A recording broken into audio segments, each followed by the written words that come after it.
நல்லா ஆரம்பிச்சாங்க பிரச்சாரத்தை. அதை விட்டுட்டு ஓட்டுச்சோரி ராகுல் காந்தி ட்ராக் மாறுறாரு. அவர் யாத்திரை போனாரு, சைக்கிள்ல போனாரு, பைக்ல போனாரு, ஸ்விம்மிங் போனாரு, எல்லாம் போனாரு. இப்ப வெளியவும் போயிட்டாரு. அவ்வளவுதான். எங்க இருக்காரு இப்போ? காங்கிரஸ் வந்து கழுத்தை பிடிச்சு வெளியே துரத்தி இருக்கிறாங்க. ரொம்ப பாவமா இருக்கு. எந்த மதமாக இருந்தாலும் லேடிஸ் ஓட்டு பாஜகவுக்கு தான் விழும். ஏன்னா அவங்கள அப்படி குஷிப்படுத்தி வச்சிருக்கிறாங்க. சீஃப் மினிஸ்டர் என்ன பண்றாரு? 10,000 ரூபாய் தூக்கி கொடுத்திருக்கிறாரு. ஸ்டேட் ஸ்கீம் பெண்களுக்கு ஒவ்வொருத்தருக்கும் 10,000 ரூபாய் போட்டிருக்காரு. போன மாசம் தான் எல்லாருக்கும் வந்து விழுந்துருச்சு 10,000 ரூபாய். அந்த 10,000 தான் வெற்றி வாய்ப்பை உறுதி செஞ்சு அப்படி மேடம். பிரசாந்த் கிஷோர் வந்து அவர் தான் ஒர்க் பண்ணி கொடுத்தாரு, அவரால தான் வெற்றி வந்துச்சு அப்படின்னு நம்ம நினைச்சது கம்ப்ளீட்டா வாஷ் அவுட் ஆயிடுச்சு. எனக்கு விஜய நினைச்சா தான் ரெண்டு விதமாவும் கவலையா இருக்கு. புதிய சிந்தனை நேயர்களுக்கு வணக்கம். இன்றைய சிறப்பு நேர்காணலில் நம்முடன் இருக்கும் சிறப்பு விருந்தினர் பாஜகவை சேர்ந்த நடிகை கஸ்தூரி அவர்கள். மேடம் வணக்கம். வணக்கம். எப்படி இருக்கீங்க? நல்லா இருக்கேன். நீங்க எப்படி இருக்கீங்க?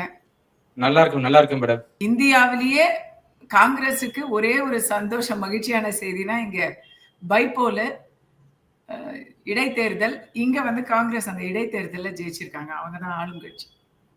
இப்ப இது ஒரு சந்தோஷமா கிடைக்கிறீங்களா அப்படி மேடம்? அது ஒண்ணுதான் அவங்களுக்கு ஆறுதல். அங்க வச்சு செஞ்சுட்டாங்க. பீகார் மக்கள் வந்து காங்கிரஸ வந்து கழுத்தை பிடிச்சு வெளியே துரத்தி இருக்கிறாங்க. ரொம்ப பாவமா இருக்கு. இல்ல மேடம், இப்ப தேர்தலுக்கு முன்னாடியே ஒரு குற்றத்தை சொன்னாங்க. எஸ்ஏஆர் திட்டம் வந்து கிட்டத்தட்ட 60 லட்சம் பேர் நீக்கிட்டாங்க, 60 லட்சம் வாக்காளரை நீக்கிட்டாங்க அப்படிங்கிறாங்க. 60 லட்சம் வாக்காளர் நீக்கிட்டு இந்த வெற்றி எப்படி மேடம்? அதனாலதான் நீக்கினதா அப்படின்னு கேட்கறாங்க எதிர்கட்சிகள். முதல்ல பீகார் சட்டமன்ற தேர்தலில் வரலாறு காணாத வெற்றியை ருசித்திருக்கும் தேசிய ஜனநாயக கூட்டணிக்கு என்னுடைய வாழ்த்துக்கள். என்டிஏல வந்து பிஜேபி, ஜேடியு, நிதிஷ்குமாருடைய கட்சி, அப்புறம் ராம்விலாஸ் பாஸ்வான், மறைந்த ராம்விலாஸ் பாஸ்வானுடைய மகன், அவர் வந்து அந்த ஊர் பவன் கல்யாணா மாறி இருக்காரு. இன்னைக்கு அவர் வந்து ஒரு சூப்பர் ஹீரோவா மாறி. அவரால தான் வந்து இன்னைக்கு ஒரு மிகப்பெரிய ஒரு வெற்றி. அதான் வெற்றி. அந்த வெற்றி ஒரு வரலாற்று வெற்றியானதுக்கு காரணம் அவர் தான் நம்ம கண்டிப்பா சொல்லலாம். தப்பே இல்லை. அவருக்கு கண்டிப்பா ஒரு முக்கியமான ஒரு மரியாதையை வந்து அவங்க செய்வாங்க. கூட்டணியில கண்டிப்பா செய்வாங்க. எத்தனையோ காரணங்கள் அந்த வெற்றிக்கு சொல்லப்படுது. இப்போ பாஜக தரப்புல பாத்தீங்கன்னா நிதிஷ்குமாரை பொறுத்த வரைக்கும் அவருக்கு வந்து வயசாயிடுச்சு, உடல்நிலை சரியில்லை, அவர் மறந்துடுறாரு, பல பிரச்சனைகள் இருக்கு. இது எல்லாம் வந்து ஆப்போசிட் கட்சியில வந்து எதிர்கட்சி மகா கட்பந்தன்னா என்ன அர்த்தம்னா ஒரு மகா கூட்டணி, அதுதான் அதுக்கு பேரு. மெகா கூட்டணி. சோ அந்த மகா கட்பந்தன்ல கேலி பண்ணாங்க. வயசாயிருச்சு, அவரால் வந்து உடம்பு சரியில்லை, அவரால் செயல்பட முடியாது, இந்த பெருசு வேணுமா, இந்த கிழமை வேணுமா, இல்ல யங் லீடர்ஸ் ராகுல் காந்தி, அவருக்கே 60 வயசு ஆகுது, எருமை யங் லீடர்ஸ் ராகுல் காந்தி ஆக்டிவா இருக்காரு மேடம். தேஜஸ், ஆமா அது உண்மைதான். நீச்சல்லாம் அடிக்கிறாரு, நல்ல கன்னியாகுமரி டு காஷ்மீர் வரை நடைபயணம் போறாரு. அவர் யாத்திரை போனாரு, சைக்கிள்ல போனாரு, பைக்ல போனாரு, ஸ்விம்மிங் போனாரு, எல்லாம் போனாரு. இப்ப வெளியவும் போயிட்டாரு. அவ்வளவுதான். எங்க இருக்காரு இப்போ? அப்பெல்லாம் ஸ்விம்மிங் போன ராகுல் காந்தி இன்னைக்கு எங்க தம்பி? ஆளே காணோம். அது ஒரு முக்கியமான காரணம். பீகார்ல கரெக்டா 2 தடவை வந்தாரு. ஒரு தடவை வந்து ஓட்சோரி அப்படின்னு சொல்லி பிரேசிலியன் மாடலை பத்தி பேசுறதுக்கு வந்தாரு. அதுக்கு முன்னாடி ஒரு தடவை இல்ல அது உண்மைதானே மேடம்? அந்த பிரேசில் மாடலை வச்சு கிட்டத்தட்ட 22 வாக்கு போட்டு திருட்டு வாக்கு போட்டிருக்காங்க அப்படிதானே சொல்றாங்க. அது உண்மை இல்லைங்கிறீங்களா அப்படி மேடம்? இல்லங்க, திருட்டு வாக்கு போட்டிருக்காங்கிறத நம்ம ஒத்துக்கலாம். அது கூட இவர் சொல்றாரு. அதுக்கு எலெக்ஷன் கமிஷன் வந்து பதில் இன்னும் நமக்கு தரல. சரி, அவங்க வந்து திருட்டு வாக்கு அந்த பிரேசிலியன் மாடலை வச்சு திருட்டு வாக்கு போட்டிருக்காங்கன்னு நம்ம ஒத்துப்போம். இந்த இட்டாலி ஆளுங்க, கொலம்பியா ஆளுங்க, இந்த மாதிரி ஆளுங்கள்லாம் வந்து யாருக்கு சகவாசம்? நம்ம ஊரு லோக்கலா இருக்கக்கூடிய பாஜகவுக்கும் நிதிஷ்குமாருக்கும் சகவாசமா, இல்ல ஃபாரின்லயே பறந்துகிட்டு இருக்கிற இட்டாலி கனெக்ஷன், கொலம்பியா கனெக்ஷன், இதெல்லாம் ராகுல் காந்திக்கு தான் இருக்கு. இன்னைக்கு எங்க இருக்கிறாரு அவரு? இல்ல மேடம், இப்ப ராகுல் காந்தி இது மாதிரி ஃபேக்கா ஒரு போட்டோ வச்சு ஓட்டு திருட்டுல ஈடுபடுங்க அப்படின்னு சொன்னாரா எப்படி மேடம்? ஓட்டு 22 முறை ஒருத்தங்க போட்டாங்க, ஃபேக்கா போட்டிருக்காங்கன்னு சொல்லலாம். அந்த ஓட்டு யாருக்காக போட்டாங்கன்னு எப்படி சொல்லுவீங்க? என்ன பாஜக கிடையாது கேட்டீங்கன்னா, மேடம். என்ன இன்னைக்கு 200க்கு மேல அடிச்சிருக்கீங்க மேடம். அப்ப அந்த வாக்கு வந்து கண்டிப்பா பாஜக தானே விழுந்திருக்கணும். நீங்க சொல்ற மாதிரி காங்கிரஸ் டெபாசிட் இழந்திருக்குல்ல. காங்கிரஸ் டெபாசிட் இழந்ததுக்கு காரணம் ஓட் ஷேரில கிடையாது. 3 காரணங்கள் தான் காங்கிரஸ் தோத்ததுக்கு. ராகுல் காந்தி, ராகுல் காந்தி, ராகுல் காந்தி. அவ்வளவுதான். அதான் காரணம் அவங்க தோத்ததுக்கு. அவர் இருக்கிற வரைக்கும் இது போன்ற பல தோல்விகளை அவர் சந்திப்பார். இங்க ஓட் ஷேரி ஓகே. மகாராஷ்டிரால என்ன, திரிபுரால என்ன, ஒரிசால என்ன? ஒரிசால 1993க்கு அப்புறம் ஒரிசால பாஜக ஜெயிக்கலங்க, காங்கிரஸ் வரல, மக்கள் வெறுத்துட்டாங்க. 1993க்கு அப்புறம் அங்க வந்து நவீன் பட்நாயக் தான் இருந்தாரு. இப்பதான் பாஜக வந்திருக்காங்க. அங்க எங்கேயுமே 95 இன்னும் ஒரு 5 தோல்வியை கண்டாருன்னா செஞ்சுரி கண்ட வரலாற்று தலைவராக ராகுல் காந்தி மாறிடுவாரு. எங்க அது விடுங்க, காங்கிரஸ் தான் காணாம போச்சு இந்த எலெக்ஷன்லன்னு சொன்னா அதுக்கு முன்னாடியே ராகுல் காந்தி காணாம போறதுக்கு என்ன காரணம்? எங்க அவர் இன்னைக்கு எங்க? அமித்ஷா அறிக்கை விட்டுட்டாரு. மோடி இதோ 6 மணிக்கு நம்ம இப்ப பேசிக்கிட்டு இருக்க ஜனங்களுக்கு தெரியணும்ல, நம்ம பேசிக்கிட்டு இருக்கும் போது 14ஆம் தேதி மாமா நேரு, நம்முடைய முதல் பிரதமர் ஜவஹர்லால் நேரு அவர்களுடைய பிறந்த தினமான நவம்பர் 14ஆம் தேதி அன்னைக்கு நம்ம பேசிட்டு இருக்கோம். மணி இப்ப வந்து 4:30 மணி எல்லாம் வந்துருச்சு. அங்க 200 சீட்டுக்கு மேல ஜெயிச்சு 243ல 200 சீட்டுக்கு மேல அவங்களே வாங்கிக்கிட்டாங்க. இப்ப எதிர்கட்சி, இது உத்தரப்பிரதேஷ்ல யோகிக்கு நடந்துச்சு தெரியுமா? எதிர்கட்சியே இல்லாம ஒரு தரம் ஜெயிச்சாரு தெரியுமா? அந்த மாதிரி இப்ப எதிர்கட்சி யாருன்னு பாத்தீங்கன்னா நிதிஷ்குமார் தான் சீஃப் மினிஸ்டர். ஆனா அவர் தான் வந்து பிரதான எதிர்கட்சி. இது தெரியுமா? ஆளுங்கட்சி வந்து பாஜக. ஹையஸ்ட் இன்னைக்கு ரிசல்ட் படி 92 சீட் இப்ப வந்து லீடிங்ல இருக்கிறாங்க. இன்னும் 82 83 நினைக்கிறாங்க. 1-2 மாறும். 92 சீட்ஸ் இப்போ அனௌன்ஸ் பண்ணிருக்காங்க. அவங்க வந்து ஒரு 84 சீட் எடுத்திருக்காங்க நிதிஷ்குமார் கட்சியில. அடுத்தது வந்து 19ல இருந்து 20 சீட்டுன்னு இந்த சிராக் பாஸ்வான் கட்சிக்கு சொல்றாங்க. 37 சீட்டு ஜேடியு கூட்டணியில, கம்யூனிஸ்ட் ஒரு சீட்டு ஜெயிச்சிட்டாங்க. அது வந்து ஒரு ப்ராப்பர் சிகப்பு ஏரியா, அங்க ஜெயிச்சிருக்கிறாங்க. மொத்தமே 40 சீட்டுக்குள்ள அவங்க அடங்கிட்டாங்க. சோ இன்னைக்கு எதிர்கட்சி யாருன்னு பாத்தீங்கன்னா வரலாற்றுல முதல் முறையா அதிக சீட் இருக்கக்கூடிய பாஜக எதிர்கட்சியா உட்கார போகுது. அதை விட கம்மி சீட் இருக்கக்கூடிய 80+ சீட் இருக்கக்கூடிய நிதிஷ்குமார் கட்சியில நிதிஷ்குமார் தான் வந்து இதுவா சீஃப் மினிஸ்டரா பதவி ஏற்க போறாரு. இது என்ன காமெடினே புரியலையே. இல்ல நீங்க தான் சொன்னீங்க மேடம், வயசாகி போச்சு கிழமை, அவருக்குள்ள திரும்ப முதல்வர் பதவி கொடுப்பீங்களா எப்படி மேடம்? ஃபர்ஸ்ட் 2 பார்ட் நீங்க கேட்ட அருமையான கேள்வி, சரியான அரசியல் கேள்வி. ஆக்சுவலி நம்பர் 1, இன்னைக்கு நிதிஷ்குமாருக்கு ஏகோபித்த ஆதரவு. போன வாட்டி வாங்கினதை விட ஏறக்குறைய போன வாட்டி 19% வாங்கி இருக்கிறாரு. இப்ப வந்து 23% வாங்கி இருக்கிறாரு குறைந்தபட்சமா எல்லா தொகுதியிலையும். இப்படி ஒரு பயங்கர ஜம்ப் வந்ததுக்கு காரணமே கிழமை பெருசு அது இதுன்னு அவரை கண்டா பின்னாக்கு அவரை சிறுமைப்படுத்தி மகாகட்பந்தன் எதிர்கட்சியினர் வந்து அவரை பிரச்சாரம் பண்ணதுல மக்கள் காண்டாயிட்டாங்க. ஏன்னா யதார்த்தம் என்னன்னா பீகார்ல யங் பீப்புள் எல்லாருமே அங்க வேலை வாய்ப்பே கிடையாது. அங்க அது ஒரு மிகப்பெரிய பிரச்சனை வந்து அன்எம்ப்ளாய்மெண்ட். அந்த அன்எம்ப்ளாய்மெண்ட்ல பாதி பேர் தமிழ்நாட்டுல இருக்கான், மீதி பேர் தெலுங்கானால இருக்கான். எல்லாமே வந்து சவுத்துல உட்கார்ந்து அவங்க வயிற்றுப்பாட்டை பார்த்துட்டு இருக்காங்க. மிச்சம் அங்க ஓட்டு போடுறதுக்கு உட்கார்ந்து இருக்கிற ஆட்கள், அதாவது இவங்க எல்லாம் ஓட்டு போட திரும்பி போனா கூட அன்றாட வாழ்க்கையை இருங்க முடியும். அன்றாட வாழ்க்கைய அங்க டெய்லி பார்த்துட்டு இருக்கிற ஆட்கள் யாருன்னு பாத்தீங்கன்னா மேக்சிமம் பெரியவங்களும் மகளிரும் தான் அங்க உட்கார்ந்து இருக்கிறவங்க. எல்லாம் பாதி பீகார்ல நிறைய பேர் மைக்ரண்ட் ஆயிட்டாங்க. இப்ப நீங்க வந்து பீகார்ல இருக்கக்கூடிய ஒரு பெரிய ஓட் பேங்க் யாருன்னு பாத்தீங்கன்னா சீனியர் சிட்டிசன்ஸ். அவங்க ஜாதி வித்தியாசம் இல்லாம அவங்க எல்லாருக்கும் பல விதமான பிரச்சனைகள் மைண்டுக்குள்ள ஓடிட்டு இருக்கும். அப்படி சீஃப் மினிஸ்டர் என்ன பண்றாரு? 10,000 ரூபாய் தூக்கி கொடுத்திருக்கிறாரு. ஸ்டேட் ஸ்கீம் பெண்களுக்கு ஒவ்வொருத்தருக்கும் 10,000 ரூபாய் போட்டிருக்காரு. போன மாசம் தான் எல்லாருக்கும் வந்து விழுந்துருச்சு 10,000 ரூபாய்.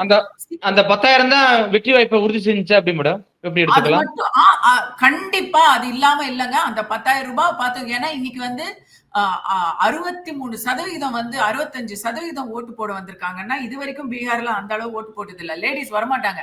முக்காட போட்டுக்கிட்டு வீட்டுல உட்கார்ந்து இருப்பாங்க. அவங்க எல்லாரும் வந்து 10,000 ரூபாவை பார்த்ததும் அந்த மகாராசனுக்கு ஓட்டு போடணும்னு சொல்லி வந்து போட்டுட்டாங்க. இன்க்ளூடிங் முஸ்லிம் விமன். முஸ்லிம் விமன் முஸ்லிம் பெல்ட்ல எல்லாம் வந்து நிறைய பிஜேபிக்கு ஓட்டு விழுந்திருக்கு.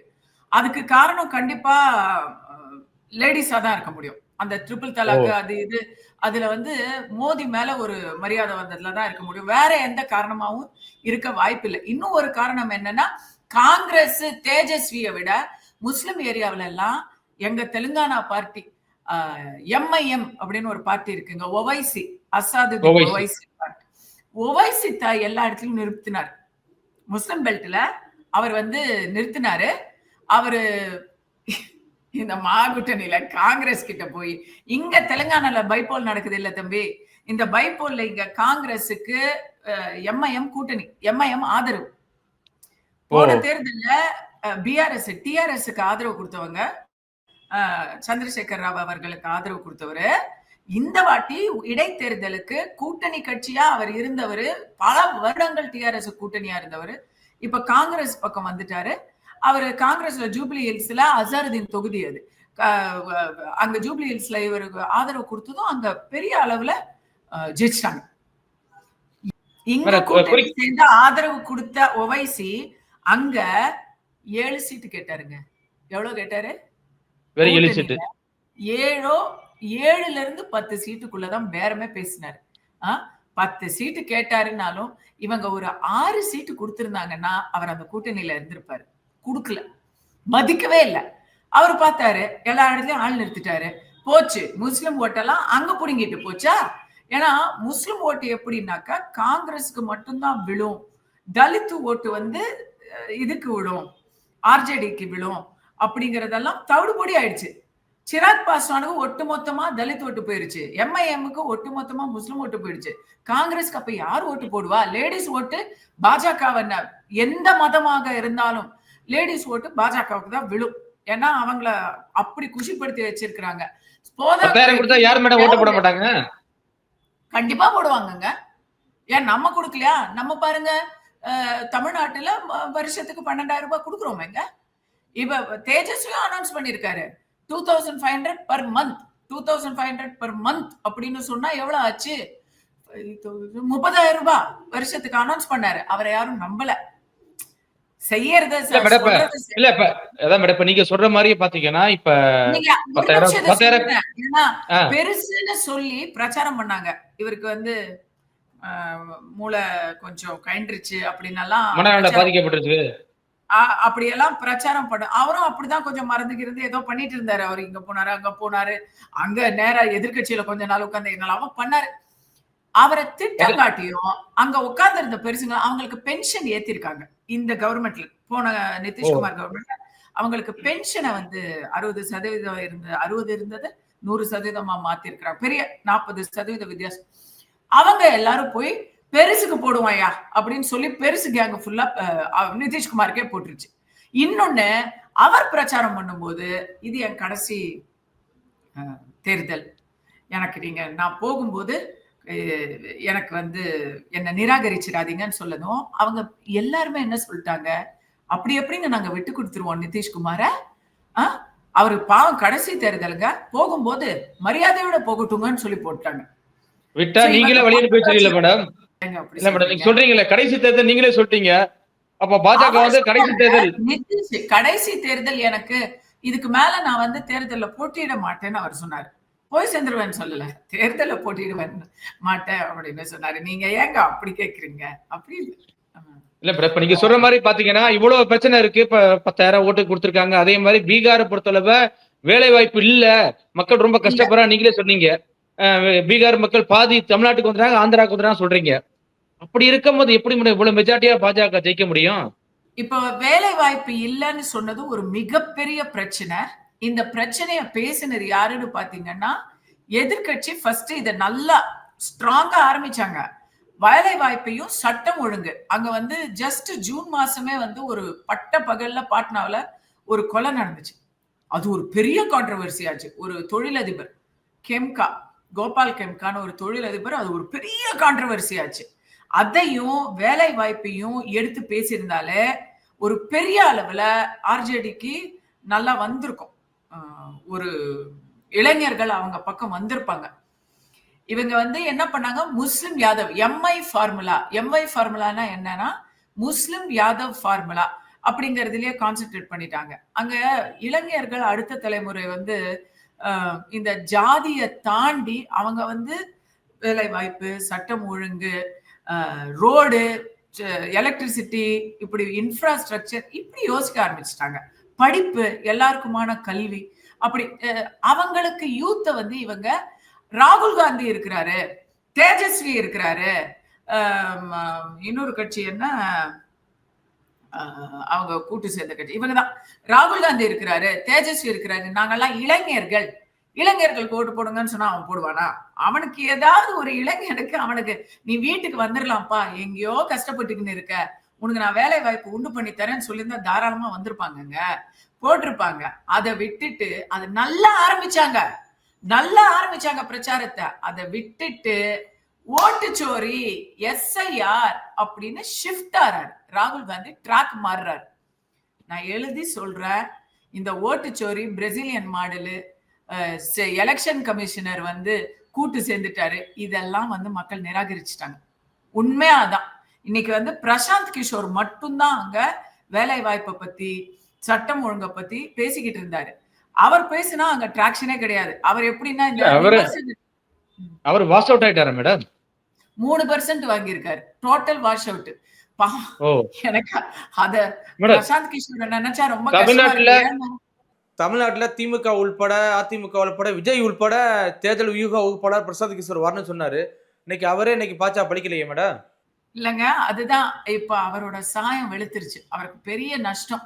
அவருக்கு இந்த தேர்தல்ல நின்றது வந்து அவருக்கு தொழில் முறையா பயங்கரமா பாதிக்கும். ஏன்னா ஜோசியங்க இருக்காங்க, பல ஜோசியர்ங்கிற பேர்ல பலர் இருக்கிறாங்க. அவங்க எப்படின்னா 10 ஆறுடம் சொல்லுவாங்க, அதுல வந்து ஒரு 2 பலிச்சிரும்.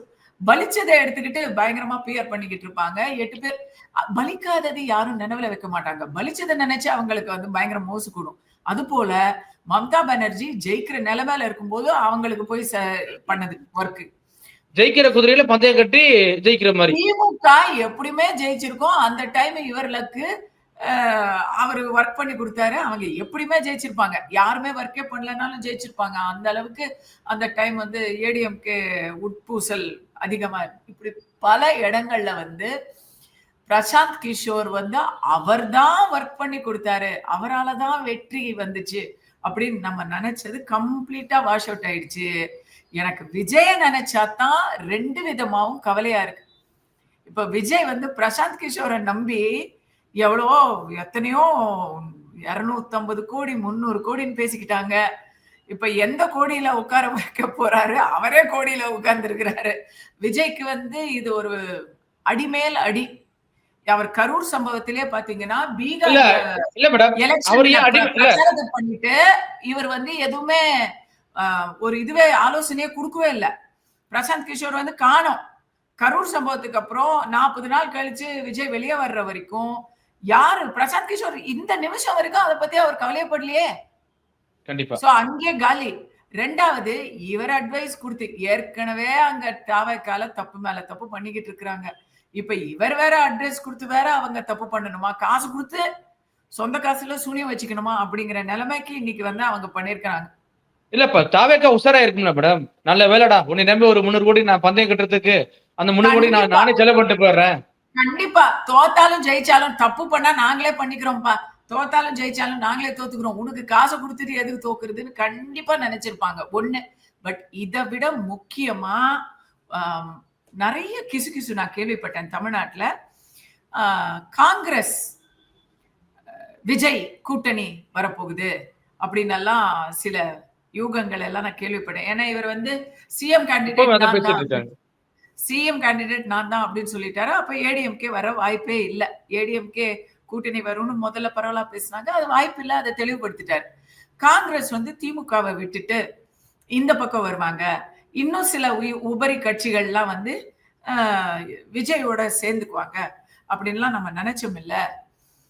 நேரடியா சொல்றேன், இன்னைக்கு காங்கிரஸ் பீகார்ல மகாகட்பந்தன் தோத்ததுக்கு காரணம் ராகுல் காந்தி, காரணம் காங்கிரஸ். அவங்க அந்த கூட்டணியில அவங்க இல்லைன்னா உருப்படியா ஒரு 4 இடம் எக்ஸ்ட்ரா ஜெயிச்சிருப்பாங்க. தனியா லல்லு பிரசாத் யாதவ் கட்சி வந்து கொஞ்சம் 4 இடம் ஜெயிச்சிருக்கும். இந்த மனுஷன் போய் பவர் பாயிண்ட் பிரசன்டேஷன் கொடுத்து ரொம்ப அவர்ஷன் ஆயிடுச்சு பாஸ், ரொம்ப அவர்ஷன் ஆயிடுச்சு. என்னன்னா அவங்க இங்க போட்டாங்க ஓட்டு, அங்க போட்டாங்க ஓட்டு, கள்ள ஓட்டு போட்டாங்கன்னு சொன்னாரு. மக்கள் என்ன நினைச்சிட்டாங்க, நான் போய் ஓட்டு போடலன்னா என் ஓட்டை யாராச்சும் கள்ள ஓட்டு போட்டுருவாங்க, நானே போய் போட்டுடுறேன் அப்படின்னு 65% வாக்குப்பதிவு எல்லாரும் போய் ஓட்டை போட்டு ஜெயிக்க வச்சுட்டாங்க. யார?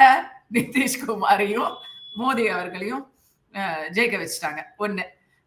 ரெண்டாவது, இந்த SIR அது ரிவிஷன்ல வந்து பெரிய குளறுபடி நடந்திருக்கு அப்படிங்கிறது கள நிலவரத்துல இல்லைங்கிறத தான் இது காட்டுது. கள நிலவரத்துல இருந்திருந்தா இத்தனை நேரம் எல்லா பூத்துலயும் எங்கெங்க என் பேரு, எங்கெங்க பேருன்னு பெரிய கலாட்டா நடந்திருக்கும். பெரிய கலாட்டா நடந்திருக்கும். இவங்க ஒன்றும் சாதாரண ஆட்கள் இல்ல. அந்த மாதிரி 4 பேரை கூட்டிட்டு வந்திருந்தாங்கன்னா பூத்துக்கு பெரிய கலாட்டா நடந்திருக்கும். தேர்தல்ல அந்த வாக்குப்பட்டியல் இருக்கிற இடத்துல மிட் நைட்ல வந்து எம்டி பெட்டியெல்லாம் கொண்டு ஒரு லாரி உள்ள போனுச்சு, சிசிடிவி கேமராலாம் ஆஃப் செய்யப்பட்டிருக்கு அப்படின்னு சொல்றாங்க. அப்ப இந்த வெற்றி வந்து நாங்க எதிர்பார்த்ததாங்க, அவங்க ஜெயிப்பான்னு எனக்கு தெரியும். ஏற்கனவே SIR ஒரு பக்கம், ரெண்டாவது எதிர்பார்க்காத 65% ஓட் போலிங் ஆயிருக்கு. ஸோ இந்த வெற்றிலாம் எதிர்பார்த்ததுதான், அப்படிதான் ஜெயிப்பாங்க அப்படின்னு சொல்றாங்களா மேடம்? 65% ஓட் போலுங்கிறது அன்னைக்கு வந்த மக்களுடைய எண்ணிக்கையை வச்சுதானுங்க. அன்னைக்கு வந்த மக்கள் எனக்கு 6 மணிக்கு மேல பொட்டியை திறந்துலாம் ஓட்டுலாம் போட முடியாதுங்க. இந்த EVM வந்து துஷ்பிரயோகம் பண்றோம் அப்படிங்கிறது வந்து பல நாட்களா யாரு சொல்லிக்கிட்டு இருக்காங்க? எப்பவுமே தோத்த கட்சி தான் சொல்லிக்கிட்டு இருக்காங்க. பாஜக கூட தான் தோக்குது. கர்நாடகால பாஜக தோத்துருச்சு, காங்கிரஸ் தான் ஜெயிச்சிருச்சு. அங்க EVMல வந்து அங்க எல்லா EVMமும் கரெக்டா வேலை செஞ்சிருச்சா? தெலுங்கானால காங்கிரஸ் தான் ஜெயிச்சிச்சு, இங்க EVMலாம் கரெக்டா. இன்னைக்கு தெலுங்கானால காங்கிரஸ் ஜெயிச்சிருக்கு. இன்னைக்கு டுடே பாஸ் இங்க EVM கரெக்டா வேலை செய்யுது, அங்க வேலை செய்ய. இங்க பாஜக வந்து ஏன் இங்க ஜெயிக்கல? அதெல்லாம் பைத்தியக்காரத்தனமான வாதம் இல்ல.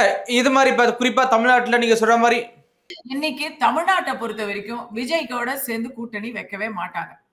ஏன்னா விஜயும் அன்னோன்னு, இவங்களுக்கும் ஒண்ணுமில்லன்னு தெரிஞ்சு போச்சு. அவங்க வந்து இருக்கிறதே வந்து திமுகவுடைய ஒரு கூட்டணியில தான் அவங்க சேஃபா இருக்காங்க. அவங்க அதை விட்டு ஏன்னா இப்ப ஆளுங்கட்சி திமுக. இந்த தேர்தலில் நம்ம அடுத்த வருஷம் சந்திக்கும் போது அவங்க தான் ஆட்சியில இருப்பாங்க. அவங்க வந்து அதுக்கு ஏத்த மாதிரி கொஞ்சம் பவரா செயல்படுவாங்க. விஜய் கட்சியில சேர்ந்தா அதுவும் கிடைக்காது. அது அவங்களுக்கு தெரிஞ்சு போச்சு. ஆனா இதை விட முக்கியமான பாடம் தம்பி, விஜய்க்கு தான் இது பாடம், முக்கியமான பாடம். சிராக் பாஸ்வான் 2020ல அவருக்கு வந்து கருத்து வேறுபாடு நிதிஷ்குமாரோட வந்து அவர் தனியா கண்டெஸ்ட் பண்ணார். அவர் கட்சி தனியா கண்டெஸ்ட் பண்ணாங்க. அவர் ஜெயிச்சார் அப்பவும், ஆனா தனியா கண்டெஸ்ட் பண்ணாங்க. பெரிய அளவுல ஒரு 7% ஓட்டை பிரிச்சாங்க. அதுல வந்து ஜெயிச்சாங்க. அப்பவும் நிதிஷ்குமாரும் பாஜகவும் சேர்ந்து ஜெயிச்சாங்க. பட் அடி கஷ்டப்பட்டு இழுபறியில ஜெயிச்சு ஒரு 4 இண்டிபெண்டன்ட் எல்லாம் வாங்கி ஒரே ரொம்ப அவங்களுக்கு அந்த ஹார்ஸ் ட்ரேடிங் எல்லாம் பண்ணும்படி ஆயிப்போச்சு. பயங்கர இழுபறி. இப்ப அப்படி இல்லை. சேர்ந்து இது பண்ணதுல பாஸ்வானுக்கு, சிராக் பாஸ்வானுக்குமே இன்னைக்கு 20 சீட்டு லாபம். 20 சீட்டு லாபம்னா நீங்க பீகார்ல பாத்தீங்கன்னா குறைந்தது 2 MP ராஜ்யசபால கிடைக்கும் அவருக்கு. பெரிய பவருங்க அது, பெரிய பவர் அவருக்கு. அவரு போன வாட்டி 1 சீட்டு ஜெயிச்சிருக்கிறாரு, இந்த வாட்டி 20 சீட்டு ஜெயிச்சிருக்கிறாருங்கிறது அவருக்கு வந்து ஒரு பெரிய ஒரு பவன் கல்யாண் மாதிரி ஆயிட்டாரு. அவருக்கு கண்டிப்பா டெபுட்டி சீஃப் மினிஸ்டர் கொடுப்பாங்க, இல்ல ஏதாவது நேஷனல் லெவல்ல கொடுப்பாங்க. அந்த மாதிரி ஒரு இடத்துல விஜய் இருந்தாருன்னா, கூட்டணியில இங்க இருந்தாருன்னா, ஓப்பனா சொல்றதுன்னா ADMK திமுக கூட்டணிக்கு அவர் போக முடியாது. அதனால தேசிய ஜனநாயக கூட்டணிக்கு அவர் வந்தாருன்னா, இந்த சீஃப் மினிஸ்டர் ஆசையை தள்ளி வச்சுட்டு வந்தாருன்னா அவருக்கு ஒரு பெரிய மரியாதை மக்களும் சேர்ந்து கொடுக்க வாய்ப்பு இருக்கு. 2020ல சிராக் பாஸ்வானுக்கு நடந்ததுதான். Maybe Vijay may win. But அதுக்கப்புறம் விஜய் கட்சியில விஜய் தவிர வேற யாரு இருக்காங்கிறது நமக்கு இந்த கரூர் சம்பவத்துக்கு அப்புறம் வெட்ட வெளிச்சமாயிருச்சு. யாருமே இல்ல, எல்லாருமே அவங்க மேல ஒரு கேஸ் போட்டா உடனே அப்படியே பதுங்கி இருக்கிறாங்க. இன்னைக்கு நிர்மல் குமாரும் ஆதவ அர்ஜுனாவும் இன்னைக்கு வெளியே தலை காட்டுறாங்க.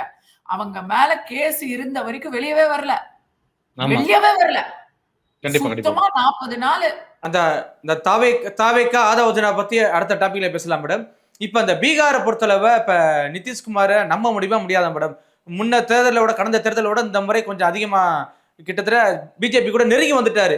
அப்படிங்கும்போது இதே நிதிஷ்குமார் பெல்ட் அடிக்க மாட்டாரா, ஜம்பாக மாட்டாராங்கிறது ஏதாவது உங்களுக்கு யுக்தி தெரியுதா மேடம்? எதிர்பார்ப்பு இருக்கா? ஏன்னா இன்னைக்கு இப்ப இதே நிதிஷ்குமார் இங்கிட்ட இந்த பக்கம் கூட்டணி கூட வந்தா பிஜேபி கட்டிவிட வாய்ப்பு இருக்குல்ல மேடம்? எந்த கூட்டணிக்கு போய் பிஜேபி என்ன போய் தேஜஸ்வியோட கூட்டணி வைப்பாரு? அவரு லாலு பிரசாத் யாதவோட கூட்டணி வைப்பாரு? எந்த கூட்டணிக்கு போக முடியும்? அவர் செகண்டுங்க. தனிப்பெரும் கட்சி இன்னைக்கு மிக பெரும் கட்சி வந்து அங்க பாஜக. இவர் கம்மி. தேவைப்பட்டா பாஜகவும் சிராக் பாஸ்வானும் சேர்ந்து அவங்க 2 பேரும் சேர்ந்தா பெரும்பான்மையா அவங்களுக்கு கிடைக்குது. புரியுதா உங்களுக்கு? They are crossing the majority mark. 105 the majority. They are crossing 123 123 majority. அவங்க 2 பேரும் சேர்ந்து தானாவே without JDU they can create cabinet இன்னைக்கு. ஆட்சி அவங்க புடிக்கணும். சோ பாஜக சேஃப்டி ஜோன்ல இருக்கு. பாஜக மத்தியில நிதிஷ்குமாருடைய எம்பிக்கள் தயவால தான் இன்னைக்கு வந்து ஸ்டேபிளான கவர்மெண்ட்ல இருக்கு. நிதிஷ்குமார் புரிகினார்னா அங்க வந்து கவர்மெண்ட். அதனாலதான் பீகாரை பொறுத்த வரைக்கும் கம்மி சீட்டு வாங்கி இருந்தாலும் நிதிஷ் தான் அவர் உயிரோட இருக்கிற வரைக்கும் முதலமைச்சரா இருப்பார். ஏன்னா அங்க மத்தியில ஒரு லாக் இருக்கு. ஆனா தேர்தலுக்கு அதாவது யாரு முதல்வர் வேட்பாளர் அப்படிங்கிறத தேர்தலுக்கு பிறகுதான் அறிவிப்போம் அப்படின்னு சொல்லி உள்துறை அமைச்சர் அமித்ஷா சொல்லியிருக்காரு மேடம். இல்லையே நிதிஷ்குமார் தான் முதலமைச்சர்னு சொல்லிதான் அவங்க தேர்தலை சந்திச்சாங்க. இன்னைக்கு இவ்வளவு பெரிய அறுதி பெரும்பான்மை கிடைச்சப்புறம் கூட அவங்க வந்து நிதிஷ் அவர்களை வந்து நாங்க சொன்ன சொல் மாற மாட்டோம், அவரை தான் சொல்லிக்கிட்டு இருக்கிறாங்க. அதுக்கு காரணம் இங்க எடுத்தாங்கன்னா அங்க போயிடும். எப்படி இருக்காங்க? மத்திய வேணும்னா மாநிலத்தை நிதிஷ் கொடுக்கணும். நிதிஷ் மாநிலம் வேணும்னு சொன்னா மத்தியில உட்கார்ந்து இருக்கணும். இவரும் போக முடியாது, அவங்களும் எடுக்க முடியாது. ஆக மொத்தம் பிஜேபி 2 பக்கம் லாக் ஆயிருக்க மேடம். எப்படி மேடம்? இல்ல ஒரு பக்கம் பிஜேபி லாக் ஆயிருக்கு, ஒரு பக்கம் ஜேடியு லாக் ஆயிருக்கு. 2 பேரும் இப்படி ஒருத்தர் இப்படி ஒருத்தர் இப்படி இருக்காங்க, நீயா நானா அப்படின்னு. யாரும் சுட முடியாது, யாரும் கையை எடுக்கவும் முடியாது. கண்டிப்பா மேடம், பொறுத்திருந்து பார்க்கலாம். மிக்க நன்றி மேடம். நன்றி.